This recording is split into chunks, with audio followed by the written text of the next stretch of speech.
Hello everyone and welcome to episode 31. I'm Gabe and today we will be taking on the Dragon type Elite Four member and meeting the very last of the new eeveelutions. But before we do that, in the last episode you took down Topher, the Rock type Elite Four member, and his Gemion. You got another access code, but you still need one more if you want to get into that locked elevator and travel down to stop Professor Ginkgo's schemes.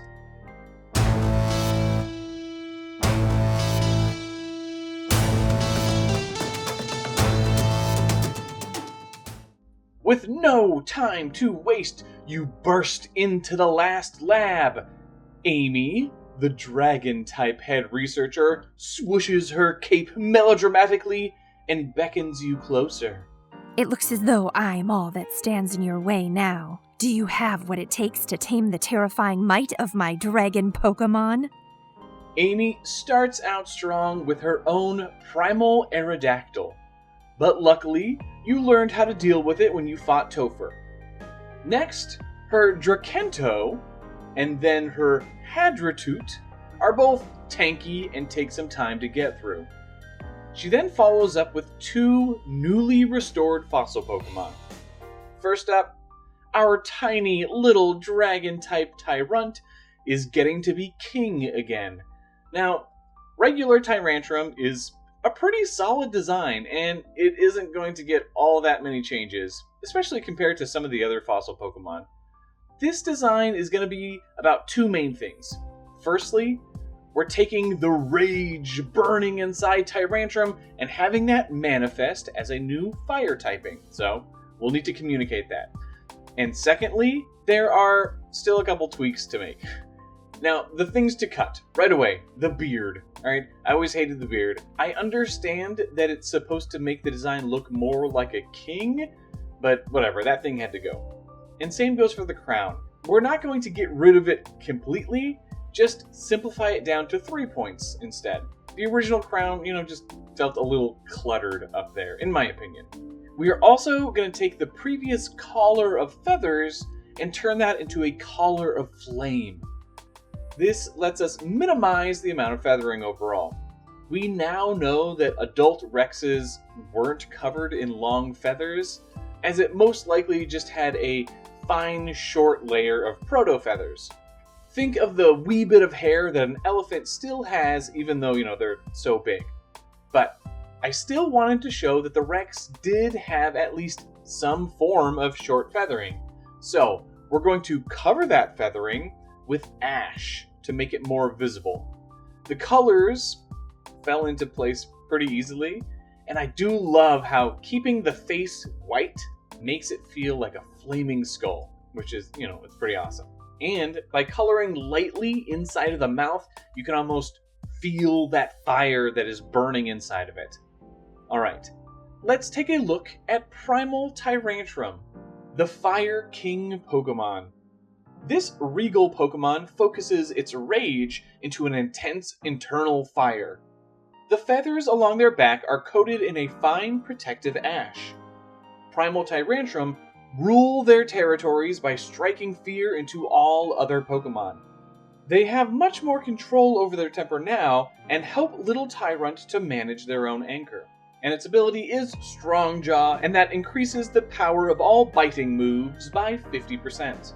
Tyrantrum is a well-balanced special attacker, and though its attack stat isn't quite as high, the Strong Jaw ability means that it is still able to deal a lot of damage with its ferocious maw. I mean, this thing doesn't care who it faces, it will damage everybody the same. But you do manage to knock it out. Amy follows up with her second restored fossil Pokemon. And this will finish up with all of the primal fossils, actually. Very exciting. Alright, I love Little Anorith so much, and I felt like it deserved a real kick-butt evolution in our region. There is a typing that I've always felt Armaldo was just a hair away from, the dragon typing. So, we're going to pull the design in that direction just enough to justify the awesome dual typing of bug and dragon. First up is the face. Extending the snout just a little bit and adding some fangs really feels draconic. Changing the placement of the eyes is also going to make it feel a little bit less buggy. Next up, we'll be changing and simplifying some of the patterning and plating on the underside so that it feels more like the, lighter underbelly of a dragon. I mean, it's still obviously armored like a bug, and the arms are, sticking out of the plating just the same, but we're going to slide dragon where we can. Lastly, the weird scale feather things on Armaldo's neck are going to drop down under the back coverings.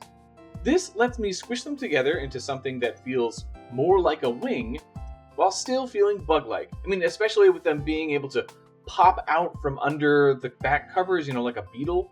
But yeah, that's the balance of bug and dragon that it needed. The color palette was easy enough to find here, with some classic dragon colors coming in. And of course, as with all of the previous Primal fossil designs, its shiny will also be based on the original design.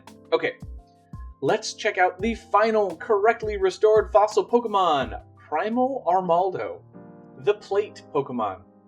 Researchers were surprised to see dragon-type characteristics present in Primal Anorith's evolution. This Armaldo's armor plates are somehow even stronger than its rock-type counterpart. Its fangs, claws, and tail are all deadly weapons. When this Pokemon summons rain, it is said to become unstoppable. And its ability is Swift Swim, which is to reference the fact that the original inspiration for these animals is aquatic, and that doubles the Pokemon's speed during the rain.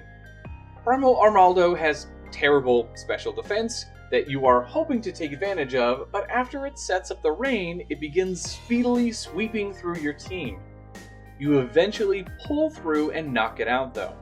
But you are left with a single Pokemon as Amy sends out her ace. Okay, it's time for us to fill in the very last unused eeveelution type, Dragon. Here's another difficult type to incorporate into an eeveelution. Kind of like Bug, the overall characteristics of the type don't gel particularly well with the mammalian look of Eevee. In this case, most people just tend to slap some horns and dragon wings on it and call it good, but I wanted to avoid the wings entirely, as this is a dragon type, not a flying type, and since our flying type eeveelution doesn't have wings, I didn't want there to be any confusion about which is which. And instead of just, adding horns, I wanted to challenge myself, alright, by somehow still introducing that reptilian feel into the design without just slapping stuff on the head. As you can see, I played around quite a bit with the pose and the body plan. Again, it's just really tough to find the right balance of features. Oh, and in the end, I felt comfortable changing the feet ever so slightly to look as if they have talons. This is different from all of the other eeveelutions, but I think it's fine here. And giving a tail, similar to Vaporeon, but of course with a different end, gave it a familiar but, vaguely draconic silhouette. I couldn't get the idea of whiskers out of my head, paying homage to the various Asian dragons, so I plopped those on there as well. I felt it was important, what with this being Pokemon and all, for the dragon not to feel too much like a dragon from the West. This proved to be the right choice, and the fluffy manes seen on Asian dragons let me add tufts of fur to the legs and tail. This fuzz is a great way to bridge the mammalian and reptilian features together. And just to further tie things together, when it came to color, I was able to give the suggestion of scales with all of these extra little markings. The colors did take me forever to finalize. There was already enough going on with the design, so I knew that the color palette would need to read as clean and simple as possible. That's why in the end, though I had been toying around with 3 different colors, I eventually changed one of those to white to really limit the palette. Oh, and to pay respects to the influence, our shiny is reds and golds like a Chinese dragon.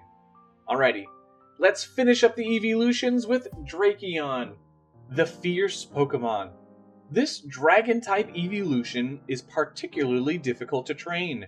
Dracion's savage nature causes it to completely ignore all but the most skilled trainers. Its draconic appearance was initially thought to be unnatural, but researchers suggest this evolution may be more akin to an ancient Eevee ancestor's appearance. And its ability is multi-scale, and that reduces damage taken whenever HP is full. Dracion's ability lets it take a hit no problem while it sets up a Dragon Dance, further boosting its formidable attack and speed. This is by far the most ferocious eeveelution that you have come across. To Amy's surprise, you are able to fell her ace. She heals her Dracion, clumsily scoops it up into her arms, and approaches you. Very impressive. I never expected you to earn this, but somehow you did. That's it. You have all 12 access codes needed to get into the elevator to Ginkgo's lab. As you leave, Amy smiles at you, and her Dracion grumbles and nods its head in approval. You hop into the centrally located elevator and scan your ID badge to descend. But we will pick up with Ginkgo's secret lab in the next episode. Thank you all so much for watching, and please leave a like if you enjoyed the video. As always, I would love to hear your thoughts on today's episode down in the comments below, especially since we just finished up with all of the fossil designs and all of the eeveelutions.